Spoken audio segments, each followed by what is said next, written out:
He rolled over in the bed and said, "Linda, my head is hurting really bad."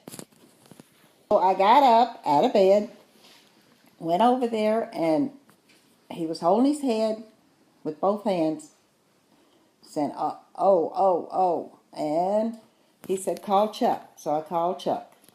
And Chuck said to call the ambulance. I called 911. They sent an ambulance out. While the ambulance was on the way, he kept trying to stand up. But he was rocking back and forth, falling against the walls and everything. And I kept trying to get him to sit down because I couldn't pick him up if he fell. Then he finally sat down on the floor, and the ambulance was coming in. I showed him on back, come on back. And when I went back in, then I see the big knot on top of his head. And I looked at the ambulance driver and I said, "What is that?" It was like a big blue ball. And he never answered. So he just said, "We got to get him to we're going to take him to the hospital." So they went out and got the, what do you call that carrier that they stretcher, and put him on there. And then they had a little bit of trouble getting him on there and out that door, but they got him out the door. Then I called Debbie and told her that I had to go, that her daddy was on the way to the hospital. So Shane and Debbie came down and we went to the hospital.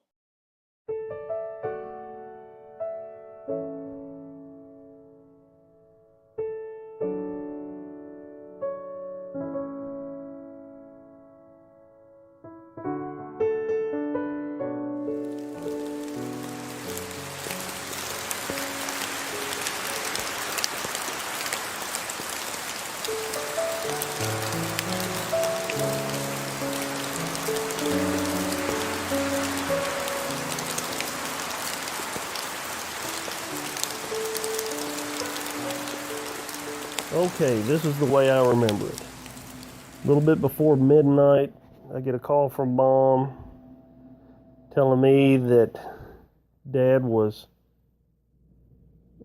incapacitated just about, and the way she described it, I thought maybe he had another heart attack. But it ended up not that way, obviously. So I told her to call an ambulance immediately.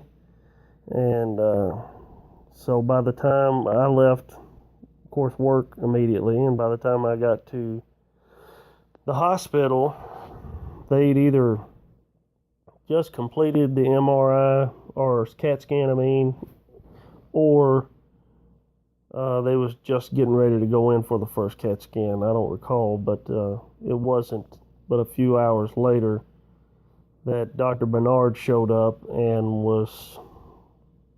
took me and Debbie and Mom to the side and told us that Dad had had a massive stroke and that he didn't expect Dad to live very long, and we needed to all say our goodbyes and make preparations. And it was real late the night that the incident happened.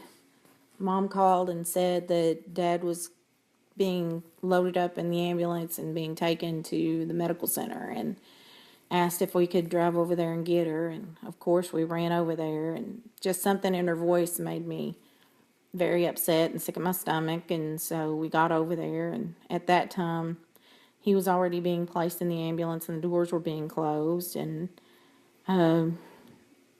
I got Mom, and Shane drove us to the hospital. And at that time, you were being worked on, and they were doing all kinds of x-rays and blood draws and CT scan. And while all that was happening, different family members were coming in, Uncle Don and Randy, and I think Doug came in, and just different ones to check on you. And it was right after that Dr. Bernard came in and introduced himself and told us that he was an emergency room neurologist and that he had something to show us, and took me and Mom and Chuck over to the side and showed us the pictures of his CT scan and pointed out on the CT scan the big black areas and stated that that was blood. And he told us that you had had a massive stroke and that there was a 0 to 1% chance that you would live. And I know that Mom just stood there looking like white as a sheet, and I started crying, and Chuck was trying to keep it together, and I just looked at him, Dr. Bernard, and I just told him that he was going to have to tell you because I couldn't. And Chuck was quiet and didn't say anything, and he said there was another thing that they could do, which was to drill a hole in the side of your head, and that would relieve some of the blood out of your head. But even at that, it was still a 0 to 1% chance that you would make it, and he did not expect you to survive. So Dr. Bernard walked into your room, and we stood outside, not sat, we stood outside, and he walked up to your bed and looked down at you, and he said, "Mr. Wells," and you looked up at him, and he asked how you were doing, and you said that your head hurt, and he said that he told you then that you had a massive stroke, and he said, "Mr. Wells, there are a couple things that we can do," and he said there's something that we can do. We can drill a hole in the side of your head and relieve some of the blood off of your brain. But even at that, I don't believe that you will survive this injury. And you said no, that you didn't want to have anything done. And then all of a sudden you said, "Oh, so I'm out of here, huh?" And Dr. Bernard said, I think he took a step back, kind of, and there was some muffled laughs and crying all at the same time. And he said, "No, sir, I don't. You will probably not survive this injury." And you just said, "Okay," or I don't even know if you said okay. I think you just asked him for something for your head, and he walked out. And that's the first few hours of the incident.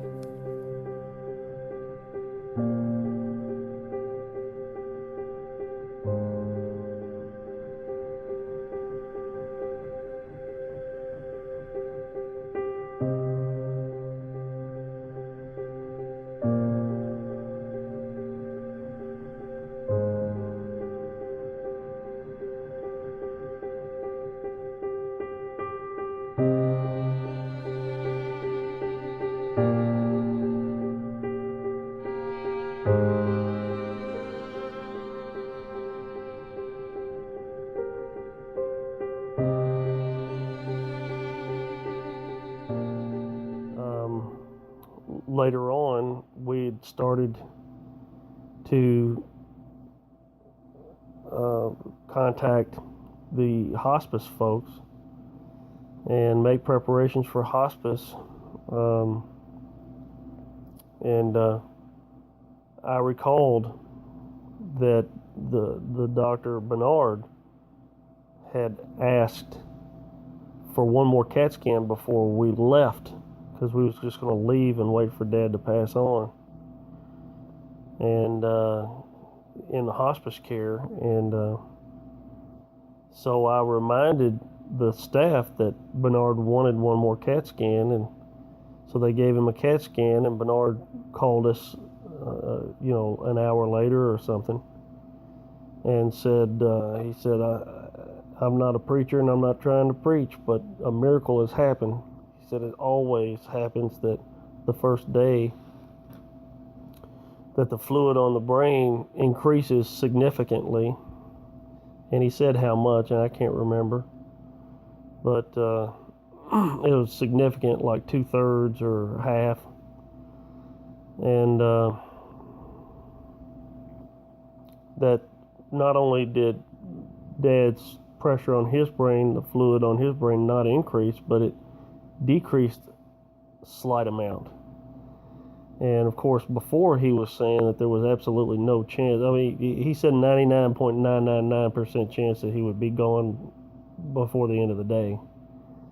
And he said, that gives him a 1 or 2% more chance because he didn't bleed anymore. And that every hour or day that goes by, those chances are just increase. And not to get our hopes up, but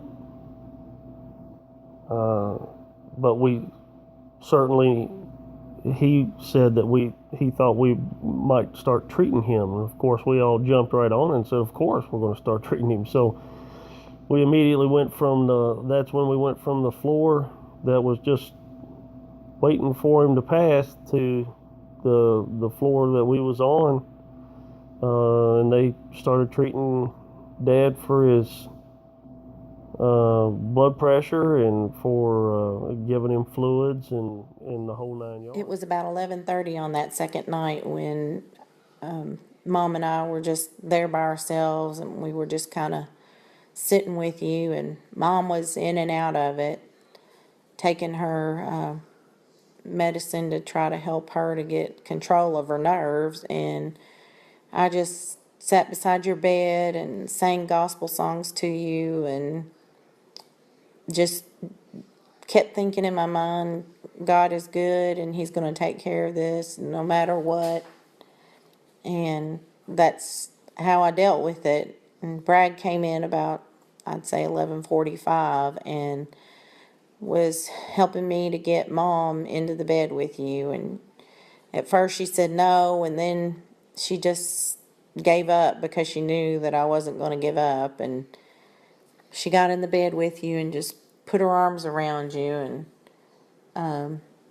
I was just waiting again, me and Brad. Brad was trying to get me to go to sleep too. I know that Mom and I both looked like we were zombies, and the next thing I know, Dr. Bernard came to the door and asked to speak with me, and he stated that he had a chance to watch the CAT scan and that a miracle had occurred and that he wanted to give Dad a chance to heal, and that he didn't think that he wanted us to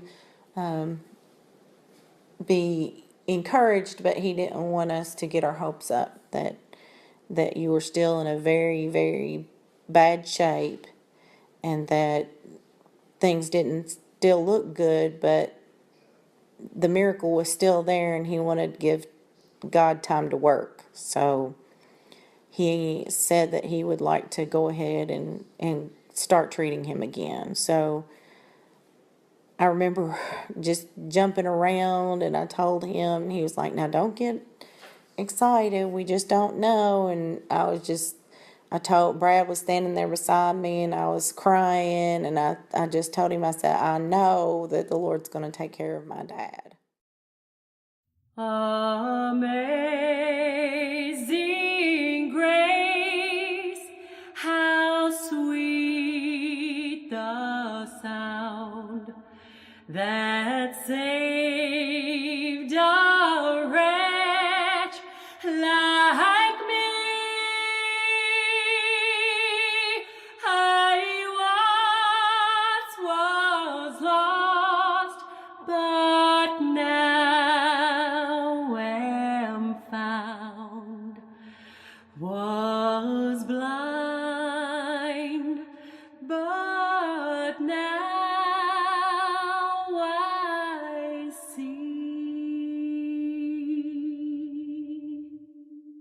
'Twas grace that taught my heart to fear, and grace my fears relieved. How precious did that grace appear, the hour I first believed. Through many dangers, toils, and snares, I have already come. 'Tis grace hath brought me safe thus far, and grace will lead me home. When